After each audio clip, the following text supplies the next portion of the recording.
ಶ್ರೀ ಗುರುಭ್ಯೋ ನಮಃ. ಹರಿ ಓಂ. ಇವತ್ತು ಹರಿದಿನ. ಆ ಹರಿದಿನದಲ್ಲಿ ನಾವೆಲ್ಲರೂ ಹರಿಯ ಸ್ಮರಣೆಯನ್ನು ಮಾಡ್ತಾ, ಉಪವಾಸವನ್ನು ಮಾಡ್ತಾ, ಆ ಹರಿಯ ಅನುಗ್ರಹವನ್ನು ಪ್ರಾರ್ಥನೆ ಮಾಡ್ತಾ ಇರಬೇಕು. ಅವನ ಅನುಗ್ರಹ ಆಗಬೇಕು, ಹರಿಯ ಅಂದರೆ ಶ್ರೀಮನ್ನಾರಾಯಣನ ಅನುಗ್ರಹ ಆಗಬೇಕು ಅಂತಲೇ ಸಕಲ ಕರ್ಮಗಳ ಆಚರಣೆ ನಮ್ಮದು. ಆ ಸತ್ಕರ್ಮಗಳಲ್ಲಿ ಅನೇಕ ಸತ್ಕರ್ಮಗಳಲ್ಲಿ ಒಂದು ಸತ್ಕರ್ಮ ಅದು ಏಕಾದಶಿ ಉಪವಾಸ. ನಮ್ಮ ಜೀವನದಲ್ಲಿ ಏಕಾದಶಿ ಉಪವಾಸಗಳು ಬೇಕಾದಷ್ಟು ಬರ್ತವೆ. ಪ್ರತಿ 15 ದಿನಕ್ಕೊಮ್ಮೆ ಏಕಾದಶಿ ಉಪವಾಸ ಇದ್ದೇ ಇರುತ್ತದೆ. ನಾವು ಕಳೆದ ಏಕಾದಶಿಯಲ್ಲಿ ಒಂದು ಏಕಾದಶಿಯ ಚಿಂತನೆಯನ್ನು ಮಾಡುವಾಗ ನಿರ್ಜಲ ಏಕಾದಶಿ ಅಂತ ಆ ಏಕಾದಶಿಯ ಸ್ಮರಣೆಯನ್ನು ಮಾಡಿದ್ವಿ. ಈ 15 ದಿನ ಆದ ಮೇಲೆ ಮತ್ತೊಂದು ಏಕಾದಶಿ ಇವತ್ತು ಬಂದಿದೆ. ಹೀಗೆ ಪ್ರತಿ 15 ದಿನಕ್ಕೊಮ್ಮೆ ಏಕಾದಶಿ ಬರೋದೇ. ಆ ಏಕಾದಶಿ ಬಂದಂತಹ ಏಕಾದಶಿಯನ್ನು ಉಪವಾಸವನ್ನು ನಾವೆಲ್ಲರೂ ಮಾಡಲೇಬೇಕು. ಕೆಲವರು ಹೇಳ್ತಾರೆ ಅನ್ನವನ್ನು ತಿನ್ನಬಾರ್ದು, ಉಳಿದ ಅನ್ನ ಮೊಸರು ಇಲ್ಲದೆ ಇದ್ದ ಕೆಲವನ್ನ ಸೇವಿಸಬಹುದು, ಹಾಲಾಗಿನ ಚಪಾತಿ, ಸಾಬುದಾನಿ ಇವನ್ನೆಲ್ಲ ಸೇವಿಸಬಹುದು ಅಂತ ಹೇಳ್ತಾರೆ. ಎಂದೂ ಯಾವ ಏಕಾದಶಿಯಲ್ಲೂ ಕೂಡ ಅನ್ನವನ್ನು ಮಾತ್ರ ಅಲ್ಲ, ಯಾವುದೇ ಪದಾರ್ಥಗಳನ್ನು ಸೇವಿಸಲಿಕ್ಕೆ ಬರೋದೇ ಇಲ್ಲ. ಕಟ್ಟುನಿಟ್ಟಾಗಿ ಮಾಡುವ ಉಪವಾಸ ಅದು ಏಕಾದಶಿ ಉಪವಾಸ. ಪ್ರತಿಯೊಂದು ಏಕಾದಶಿ ಉಪವಾಸಗಳನ್ನು ಕೂಡ ನಾವು ಬರೀ ಎಷ್ಟು ಸೂಕ್ಷ್ಮ ಅಂದರೆ ಬರೀ ತಿನ್ನೋದು ಕುಡಿಯೋದಲ್ಲ, ಪ್ರತಿನಿತ್ಯ ನಾವು 3 ಸಲ ತೀರ್ಥವನ್ನು ಸೇವಿಸ್ತೇವೆ. 3 ಸಲ ದೇವರ ತೀರ್ಥವನ್ನು ಪಾನ ಮಾಡಿದರೆ, ಅದನ್ನು ಸೇವಿಸಿದರೆ, ಏಕಾದಶಿ ದಿನದಲ್ಲಿ ಮಾತ್ರ ಒಂದೇ ಒಂದು ಸಲ ತೀರ್ಥ. ಅದು ಎಷ್ಟು ಸ್ವಲ್ಪ ಒಂದು ಕಡ್ಲಿ ಬೇಳೆ ಮುಳುಗುವಷ್ಟು ಬಿತ್ತೋ ಇಲ್ಲೋ ದೇವರ ತೀರ್ಥ ಅದರ ಒಳಗೆ ಹೋಗಿರಬೇಕು. ಒಂದು ತೀರ್ಥ ಸೇವನೆ ಮಾಡಿದರೆ ಸಾಕು, ಎಲ್ಲ ಪಾಪಗಳು ಪರಿಹಾರ ಆಗ್ತವೆ ಅಂತ ಇದೆ. ಆದ್ದರಿಂದ ಅಂತಹ ತೀರ್ಥವನ್ನು ಒಂದು ಸಲ ಮಾತ್ರ ನಾವು ಸೇವಿಸಬೇಕು, ಅದನ್ನು ಸ್ವೀಕಾರ ಮಾಡಬೇಕು. 3 ಸಲನೂ ಕೂಡ ಇಲ್ಲ, ಬರೀ ಒಂದೇ ಒಂದು ಸಲ ಇರೋದು. ಅಂಥದ್ದು ತೀರ್ಥನೇ ಒಂದು ಸಲ ತಗೊಳ್ತೇವೆ ಅಂದ ಮೇಲೆ ಅದನ್ನು ಹಾಗಾದರೆ ನೀರು ಕುಡ್ಲಿಕ್ಕೆ ಬರ್ತದೆ, ಹಣ್ಣು ತಿನ್ಲಿಕ್ಕೆ ಬರ್ತದೆ, ಹಣ್ಣು ಹಂಪಲು, ರಾಗಿ ಹಿಟ್ಟು ಅಂಥವೆಲ್ಲ ತಿನ್ಲಿಕ್ಕೆ ಬರ್ತದೆ ಅಂತ ಹೇಳೋದು ಎಷ್ಟು ಸರಿ? ಹಾಗಾದರೆ ಇವತ್ತು ಏಕಾದಶಿ ದಿನದಲ್ಲಿ ಏನನ್ನೂ ಸೇವಿಸಲೂಬಾರದು. ಇದರಲ್ಲಿ ಇವತ್ತಿನ ನಾವು ಹಿರಿಯರು, ಧರ್ಮದಲ್ಲಿ ಆಸಕ್ತರಾದ, ಧರ್ಮ ಜಾಗೃತಿಯನ್ನು ಮಾಡುವ ಹಿರಿಯರನ್ನು ನಾವು ಕಾಣಬಹುದು. ಎಷ್ಟು ಕಟ್ಟುನಿಟ್ಟಾಗಿ ಆಚರಿಸ್ತಾರೆ. ಆ ಧರ್ಮ ಜಾಗೃತಿ ಇರುವ 80 ವರ್ಷದ 100 ವರ್ಷದ ಮುದುಕರು, ಹಿರಿಯರು ಇವತ್ತಿಗೂ ನಮ್ಮ ಕಣ್ಮುಂದೆ ಇದ್ದಾರೆ. ಎಷ್ಟು ಕಟ್ಟುನಿಟ್ಟಾಗಿ ತಮ್ಮ ದೇಹಕ್ಕೆ ಎಷ್ಟು ತೊಂದರೆ ಬಂದರೂ ಕೂಡ ಇವತ್ತಿಗೆ ಮಾಡೋರು ನಾವು ನೋಡ್ತೇವೆ. ಯಾಕಷ್ಟು ಮಾಡಬೇಕು ಅವರು? ಅಷ್ಟು ದೇಹಕ್ಕೆ ಅಷ್ಟು ಶಕ್ತಿ ಇಲ್ಲದೇ ಇದ್ದರೂ ಕೂಡ ಮಾಡ್ತಾರೆ ಅಂದರೆ ಹಾಗಾದರೆ ಆ ಏಕಾದಶಿಯ ಮಹತ್ವ ನಮಗೆ ನಾವು ತಿಳ್ಕೋಬೇಕು. ಅಂತಹ ಏಕಾದಶಿಗಳಲ್ಲಿ ಅನೇಕ ಏಕಾದಶಿಗಳ ಚಿಂತನೆ, ಅನೇಕ ಏಕಾದಶಿಗಳ ಮಹತ್ವವನ್ನು ನಾವು ತಿಳ್ಕೊಂಡಿದ್ದೇವೆ. ಇವತ್ತಿನ ಏಕಾದಶಿಯ ಹೆಸರು ಅಪರಾ ಏಕಾದಶಿ ಅಂತ. ಒಂದೊಂದು ಏಕಾದಶಿಗೆ ಒಂದೊಂದು ಹೆಸರು ಇದೆ. ಇವತ್ತಿನ ಏಕಾದಶಿಯ ಹೆಸರು ಅದು ಅಪರಾ ಏಕಾದಶಿ. ಅದು ಜ್ಯೇಷ್ಠ ಕೃಷ್ಣ ಏಕಾದಶಿ, ಅದು ಅಪರಾ ಏಕಾದಶಿ. ಈ ಅಪರಾ ಏಕಾದಶಿಯಲ್ಲಿ ನಾವು ಉಪವಾಸವನ್ನು ಮಾಡಿಬಿಟ್ರೆ, ವ್ರತವನ್ನು ಆಚರಣೆ ಮಾಡಿಬಿಟ್ರೆ ಅದಕ್ಕೆ ಪುಣ್ಯಕ್ಕೆ ಪಾರವೇ ಇಲ್ಲ. ಪುಣ್ಯ ಇಷ್ಟು ಅಂತ ಹೇಳಲಿಕ್ಕೆ ಬರೋದೇ ಇಲ್ಲ, ಅಷ್ಟು ಪುಣ್ಯ ಬರ್ತದೆ. ಮುಖ್ಯವಾಗಿ ಈ ಅಪರಾ ಏಕಾದಶಿ ಮಾಡೋದರಿಂದ ಸತ್ಪುತ್ರರನ್ನು ಪಡಿತಾರೆ. ಯಾರಿಗೆ ಪುತ್ರರು ಆಗಿರೋದಿಲ್ಲವೋ, ಮಕ್ಕಳು ಆಗಿರೋದಿಲ್ಲವೋ, ವಿಶೇಷವಾಗಿ ಗಂಡು ಮಕ್ಕಳು ಯಾರಿಗಾಗಿರೋದಿಲ್ಲವೋ ಅವರಿಗೆ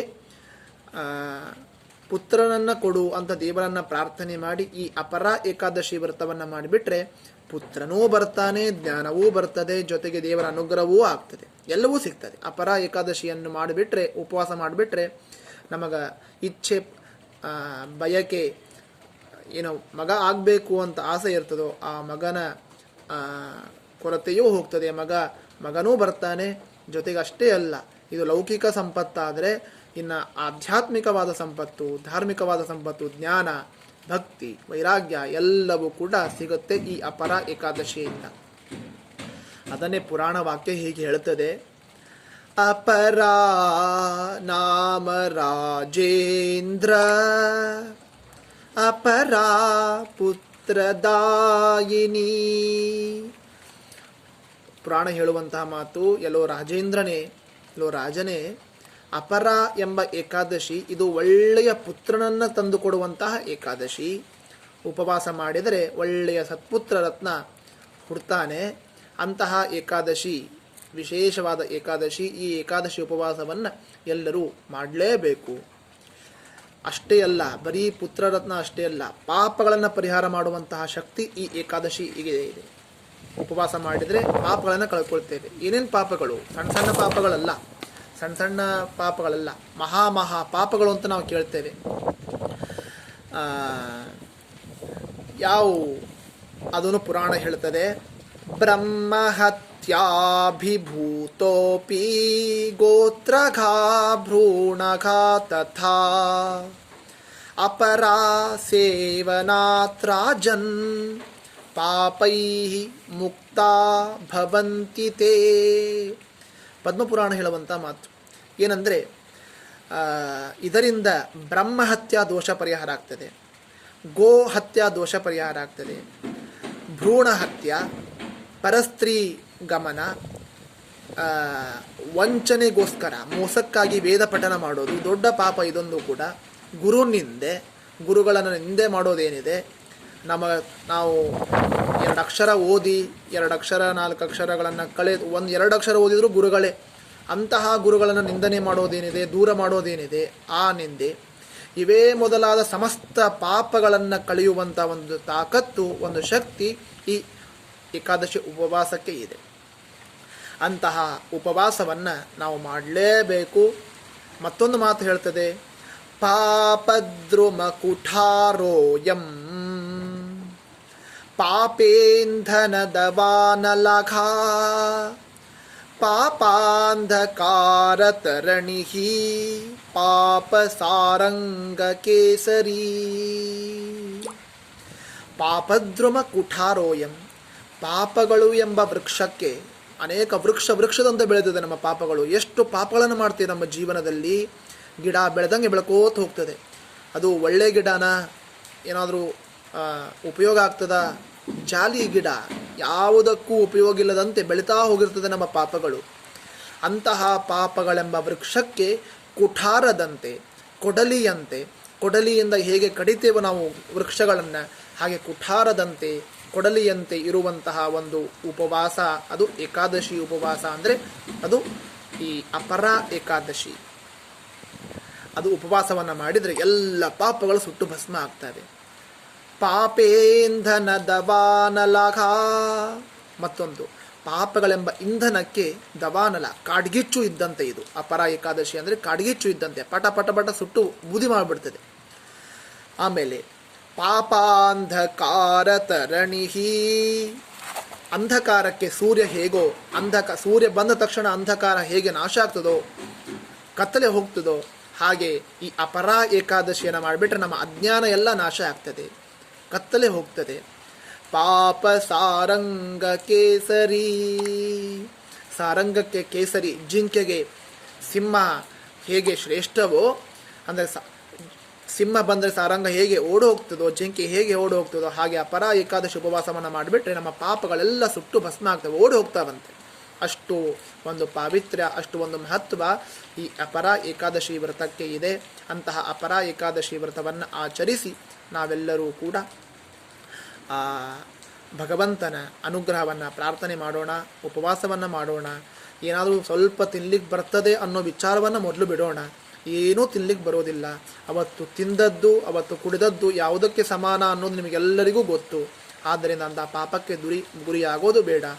ದೇವರ ಅನುಗ್ರಹವನ್ನು ಪ್ರಾರ್ಥನೆ ಮಾಡ್ತಾ ಅಪರ ಏಕಾದಶಿ ವ್ರತವನ್ನು ಉಪವಾಸವನ್ನು ಮಾಡೋಣ, ಧ್ಯಾನಿಸೋಣ. ಅಷ್ಟೇ ಅಲ್ಲ, ಈ ಜ್ಞಾನ ಭಕ್ತಿ ವೈರಾಗ್ಯಗಳನ್ನು ಕೊಡುವಂಥ ದೇವರಲ್ಲಿ ಪ್ರಾರ್ಥನೆ ಮಾಡೋಣ. ಬಂಜೆಯೂ ಕೂಡ ಪುತ್ರನನ್ನು ಪಡೆಯುವಂತಹ ಒಂದು ಶಕ್ತಿ ಅದಕ್ಕಿದೆ. ಅಂತಹ ಬಂಜೆ ಅಂತ ಯಾರು ಕರ್ತ್ಕೊಂಡಿರ್ತಾರೋ ಅವರು ಬಂಜೆತನ ಹೋಗಿ ಪುತ್ರನನ್ನು ಕೊಡುವ ಒಂದು ಶಕ್ತಿ ಈ ಉಪವಾಸಕ್ಕೆ ಇದೆ. ಅಂತಹ ಉಪವಾಸವನ್ನು ಎಲ್ಲರೂ ಮಾಡೋಣ ಅಂತ ಹೇಳುತ್ತಾ, ಇವತ್ತಿನ ದಿವಸ ಮತ್ತೊಬ್ಬ ಮಹಾನುಭಾವರ ಆರಾಧನಾ ದಿವಸ. ಅವರೇ ಶ್ರೀ ಶ್ರೀ ವಿದ್ಯಾಪತಿತೀರ್ಥ ಶ್ರೀಪಾದಂಗಳವರು. ಶ್ರೀಮದ್ ಉತ್ತರಾದಿ ಮಠದಲ್ಲಿ ಬಂದಂತಹ ಮಹಾನುಭಾವರು. ನಮಗೆಲ್ಲ ಗೊತ್ತು, ನಾವು ಪ್ರಾರ್ಥನೆ ಮಾಡ್ತೇವೆ ವೇದವ್ಯಾಸ ತೀರ್ಥರು ಅಂತ. ಪೆನಗೊಂಡ ಕ್ಷೇತ್ರದಲ್ಲಿ ಅವರ ವೃಂದಾವನ ಇದೆ. ಅಂತಹ ಪೆನಗೊಂಡ ಕ್ಷೇತ್ರದಲ್ಲಿ ಇದ್ದಂತಹ ಆ ವೇದವ್ಯಾಸ ತೀರ್ಥರ ಕರಕಮಲ ಸಂಜಾತರಾದ ಶ್ರೀ ಶ್ರೀ ವಿದ್ಯಾಪತಿತೀರ್ಥ ಶ್ರೀಪಾದಂಗಳವರ ಆರಾಧನೆ. ನಿಜವಾಗ್ಲೂ ನಾವು ಇವರ ಬಗ್ಗೆ ಕೇಳೋದು ಬಹಳ ಅಪರೂಪ.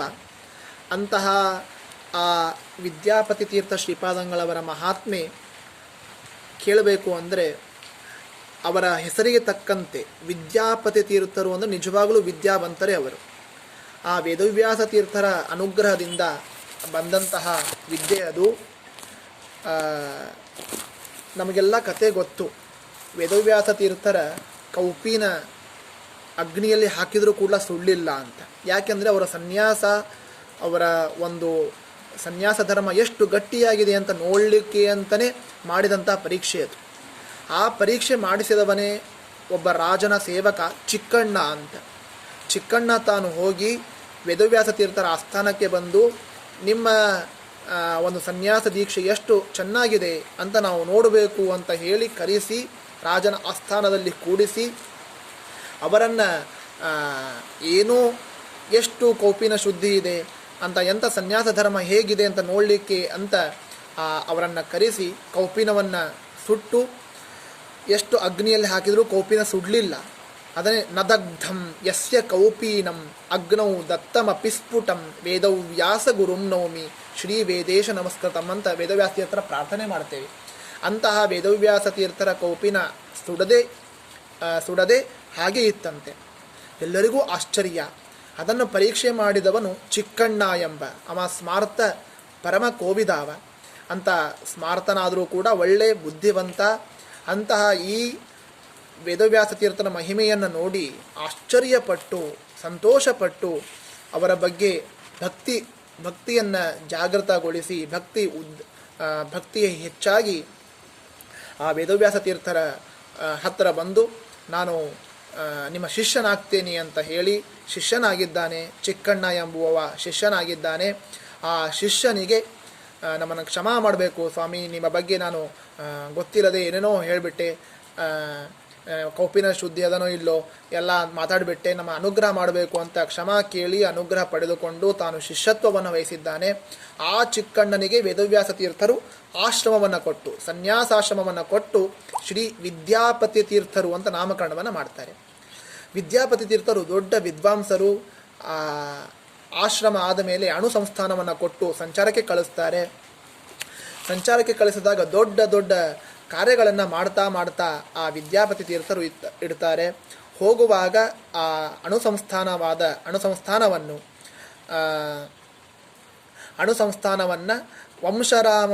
ವಂಶರಾಮದೇವರನ್ನು ಮತ್ತೊಂದು ವ್ಯಾಸಮುಷ್ಟಿಯನ್ನು ಕೊಟ್ಟು ಕಳಿಸಿರ್ತಾರೆ. ಆ ಕಡೆ ವಿದ್ಯಾಪತಿ ತೀರ್ಥರು ಎಲ್ಲ ಕಡೆಗೂ ತಾವು ಸಂಚಾರ ಮಾಡ್ತಾ ದಿಗ್ವಿಜಯವನ್ನು ಮಾಡ್ತಾ ಇರುವಾಗ ವೇದವ್ಯಾಸ ತೀರ್ಥರಿಗೆ ಒಂದು ಸ್ವಪ್ನ ಆಗುತ್ತೆ. ಏನಂದರೆ, ವಿದ್ಯಾಪತಿ ತೀರ್ಥರ ಆಯುಷ್ಯ ಬಹಳದನೇ ಇಲ್ಲ, ಆದ್ದರಿಂದ ನೀವು ಬೇರೆಯವರಿಗೆ ಆಶ್ರಮ ಕೊಡೋದು ಒಳ್ಳೆಯದು ಅಂತ ತಮ್ಮ ಗುರುಗಳು ರಘುತ್ತಮ ತೀರ್ಥ ಶ್ರೀಪಾದಂಗಳವರು ಬಂದು ವೇದವ್ಯಾಸ ತೀರ್ಥರ ಕನಸಿನಲ್ಲಿ ಬಂದು ಹೇಳ್ತಾರೆ. ಯಾವಾಗ ಕನಸಿನಲ್ಲಿ ಬಂದು ಹೇಳಿದರೂ ವೇದವ್ಯಾಸ ತೀರ್ಥರು ಎದ್ದು ಪಾಪ ರಘುತ್ತಮ ತೀರ್ಥರ ಆಜ್ಞೆಯಂತೆ ಪಾಂಡುರಂಗಿ ನರಸಿಂಹಾಚಾರ್ಯರನ್ನು ಕರೆದು ವಿದ್ಯಾಧೀಶ ತೀರ್ಥರು ಅಂತ ನಾಮಕರಣ ಮಾಡ್ತಾರೆ. ಒಂದು ಆಶ್ಚರ್ಯ ಏನಂದರೆ, ಅಷ್ಟೊತ್ತಿಗೆ ವಿದ್ಯಾಪತಿ ತೀರ್ಥರು ಬಂದಿರ್ತಾರೆ. ವಿದ್ಯಾಧೀಶ ತೀರ್ಥರ ಬಲಗಿವಿಯಲ್ಲಿ ವೇದವ್ಯಾಸ ತೀರ್ಥರು, ಎಡಗಿವಿಯಲ್ಲಿ ವಿದ್ಯಾಪತಿ ತೀರ್ಥರು.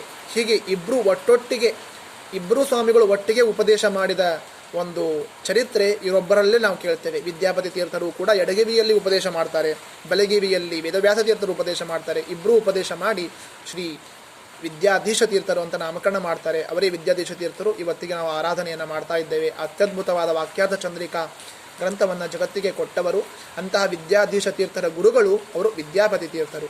ಹೀಗೆ ವಿದ್ಯಾಪತಿ ತೀರ್ಥರು ಅನೇಕ ಕಾರ್ಯಕ್ರಮಗಳನ್ನು ಮಾಡ್ತಾ, ದಿಗ್ವಿಜಯವನ್ನು ಮಾಡ್ತಾ, ದ್ವೈತ ಸಿದ್ಧಾಂತವನ್ನು ಪ್ರಚಾರ ಮಾಡ್ತಾ ತಾವು ಅಣು ಸಂಸ್ಥಾನವನ್ನು ಮಠಕ್ಕೆ ಒಪ್ಪಿಸಿ ಗುರುಗಳು ಹೇಳಿದ ಹಾಗೆ ತಾವು ಆ ದೇಹತ್ಯಾಗವನ್ನು ಮಾಡಿದ್ದಾರೆ.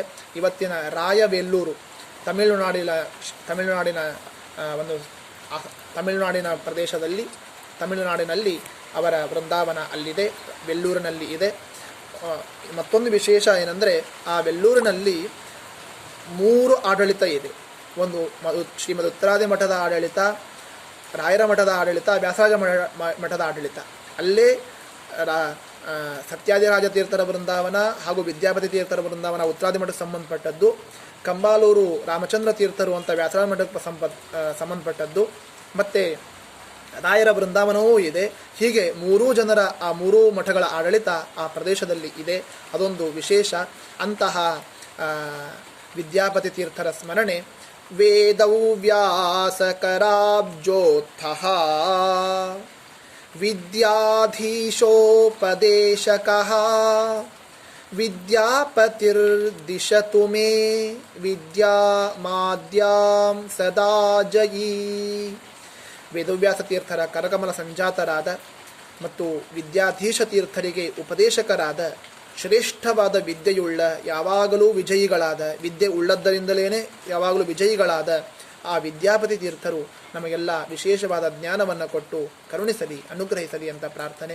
ಅಂತಹ ವಿದ್ಯಾಪತಿ ತೀರ್ಥರ ಆರಾಧನಾ ಮಹೋತ್ಸವ ಇವತ್ತು ನಾಳೆಯ ವೈಭವದಿಂದ ನಡೀತಾ ಇದೆ. ಅವರ ಅನುಗ್ರಹ ಎಲ್ಲರಿಗೂ ಸದಾ ಇರಲಿ. ಹರಿದಿನದಲ್ಲಿ ಹರಿಯ ಸ್ಮರಣೆ ಎಲ್ಲರಿಗೂ ಇರಲಿ, ಹರಿಯ ಅನುಗ್ರಹ ಆಗಲಿ ಅಂತ ಪ್ರಾರ್ಥಿಸ್ತಾ ಉಪವಾಸವನ್ನು ಮಾಡಿ ದೇವರ ಗುರುಗಳ ಅನುಗ್ರಹಕ್ಕೆ ಪಾತ್ರರಾಗೋಣ. ಶ್ರೀಕೃಷ್ಣಾರ್ಪಣಮಸ್ತು.